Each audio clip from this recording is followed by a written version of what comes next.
My name's Josh, and for most of my life, I thought being a nice guy was a good thing. I held doors open, asked, how was your day, made breakfast, folded laundry, showed up, stayed loyal. I didn't yell. I didn't cheat. I didn't play games. And my wife? Melanie. She turned all of that into a curse. It started with jokes. Little things at first, like calling me Mr. Wholesome or Fluffball around her friends. Then it became public humiliation. At parties, she'd say things like, "My Josh.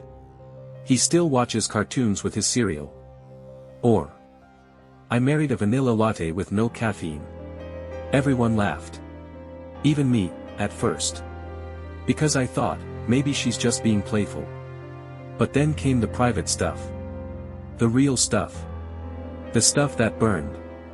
At home, behind closed doors, Melanie would look me in the eye and say, "You're weak, Josh. I can't respect a man who won't raise his voice." She stopped being intimate. Said sleeping with me was like hugging depression. She'd spend hours locked in the bathroom, come out fully dressed and made up, no explanation, just going for a walk, phone in hand, smiling at someone. But never me. I made excuses. Maybe she's just stressed. Maybe she's overwhelmed. Maybe she still loves me, just doesn't show it right now. I read relationship books. Watched therapy videos. Asked friends for advice. But no one could explain how the woman I gave everything to could look at me like I was furniture. She'd roll her eyes when I talked about my career. She'd laugh when I shared ideas for our future.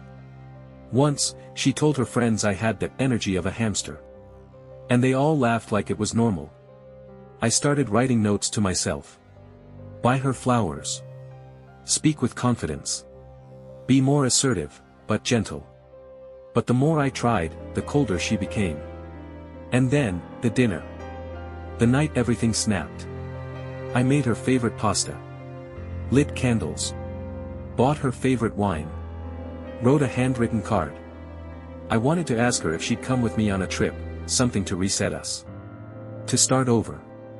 To feel love again. She didn't sit down. Didn't open the card.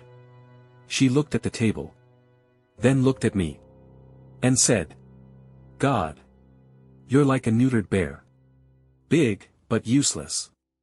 You're not a man, Josh. You're a shadow of one." Then she walked away. Into the bathroom. Closed the door. And called someone. I heard her laugh. Really laugh. The kind of laugh I hadn't heard in years. And I just sat there, alone. Next to cold pasta. Watching the candles die. That was the moment something inside me died too. Not love. Not even anger. It was trust. It was hope. I didn't yell. I didn't throw plates. I didn't even cry. I sat down. Opened my laptop. And started writing a letter. A letter that would change everything. A letter she would read out loud. In front of everyone. And once she did, there'd be no walking away without scars. 2 weeks went by after that dinner. And I didn't say a word. Melanie and I lived under the same roof like two strangers renting the same apartment. No fights. No apologies. Just silence. But she didn't seem bothered. If anything, she looked more relaxed.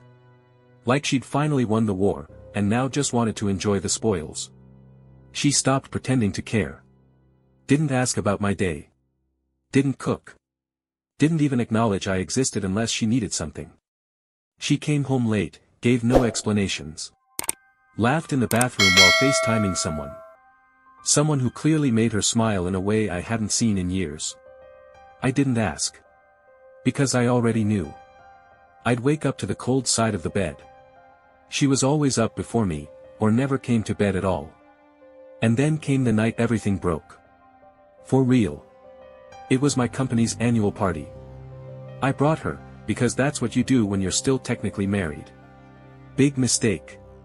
She was glowing. Floating from table to table, hugging my coworkers, making everyone laugh. And then, in front of my boss, she said, Sometimes I wonder if Josh could even handle a divorce. He'd probably cry, go to therapy, and still take me back. He's just soft. Like a jelly bean with legs. Everyone laughed. Even my boss chuckled. Someone clapped me on the back like, hang in there, bro. She's wild. I just stood there. Smiling on the outside. Dead inside. And then I walked out. Didn't say a word. Didn't slam anything. Just left. And in that moment, something inside me snapped. But not in anger. It was cold. Precise. You won't humiliate me again, I thought. Not with yelling. Not with fists. I'll answer with silence. And strategy. And a bullet of truth, straight through your fake little crown. I didn't go home. I drove to a coffee shop, the one where we first met. It was closed.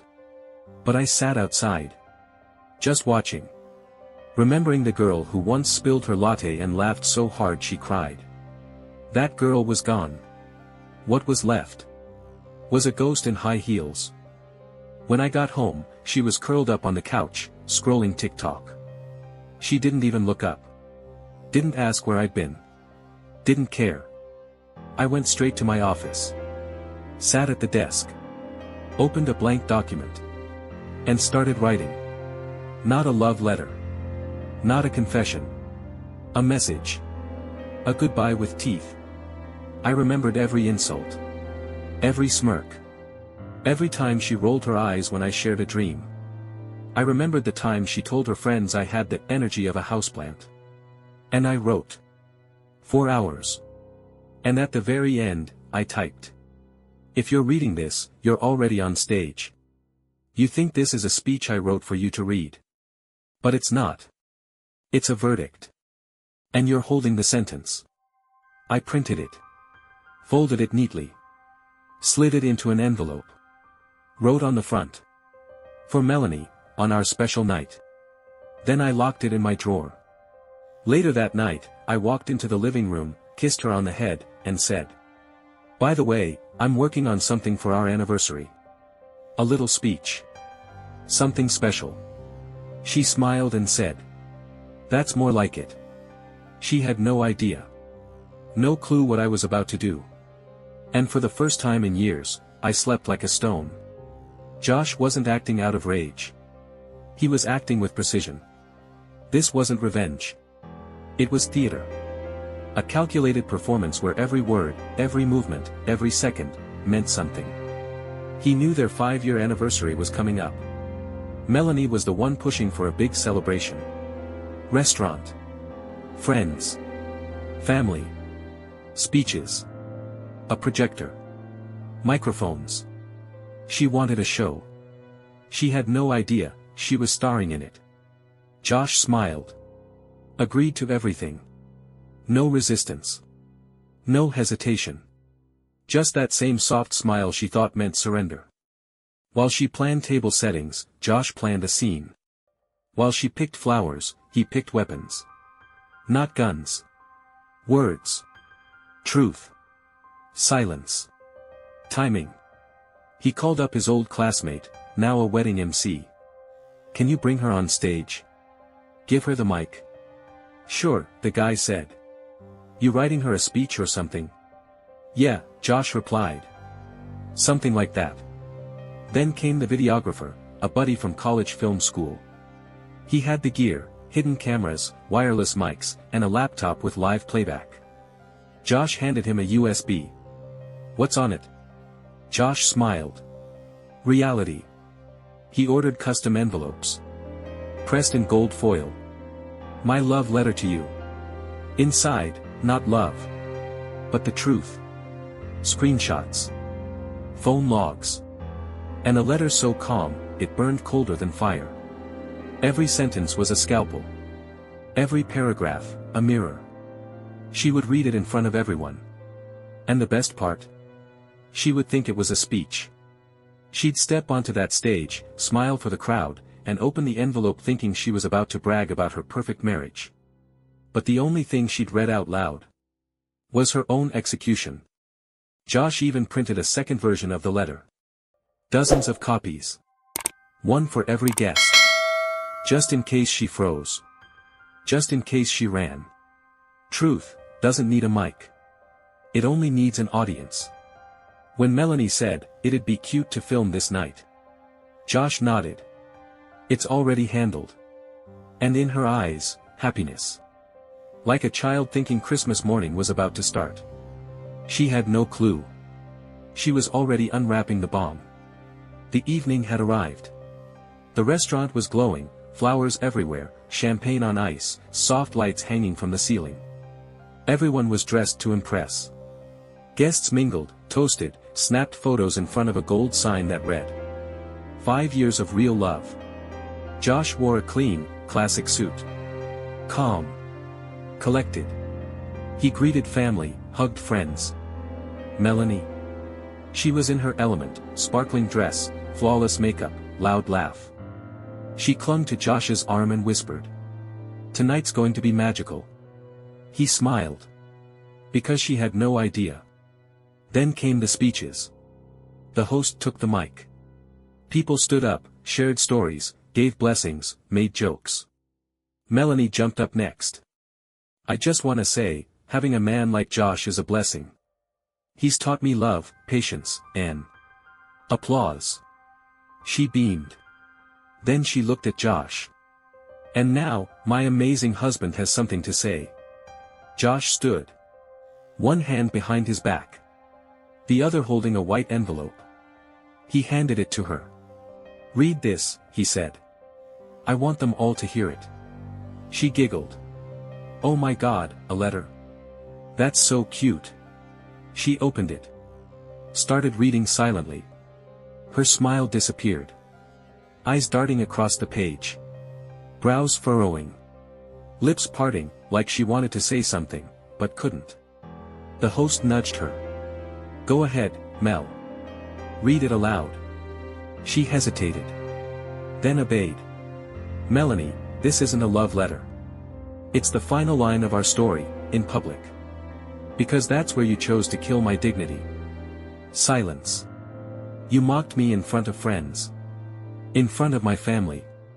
In front of yourself. I was too soft, because I loved you. I stayed quiet, because I believed in us. But you threw that away. You replaced love with ridicule. Loyalty with lies. And me. With someone who made you feel powerful." Her voice cracked. She stopped. Josh stepped forward and placed another envelope on the table. "There are copies for everyone," he said calmly. "No one should miss the truth." Guests took them. "Read them." Gasps. Whispers. Some people looked down. Others stared at Melanie like they'd never seen her before. And then, the screen lit up. A slideshow. Photos of their life together, but each one paired with quotes from the letter. Her face. Her laughter. Her cruelty. Every time she tore him down, frozen in time. Final slide. "This was my gift to you, Mel. My last one. After this, comes freedom. And self-respect." She broke down. Tears, trembling, full panic. Someone tried to help her off the stage. Josh turned to the crowd. Took one deep breath. And said, "And one more thing. I'm not soft anymore. Thanks to her." Then he walked away. The morning after still smelled like roses, champagne, and fallout. Josh didn't wake up in their house. He woke up in a hotel room. One he'd booked weeks in advance, just in case. He stood by the window, black coffee in hand, watching the sunrise over the city. His phone buzzed with messages, dozens. From his parents. From coworkers. From unknown numbers. But he opened only one. "I'm sorry. Please talk to me.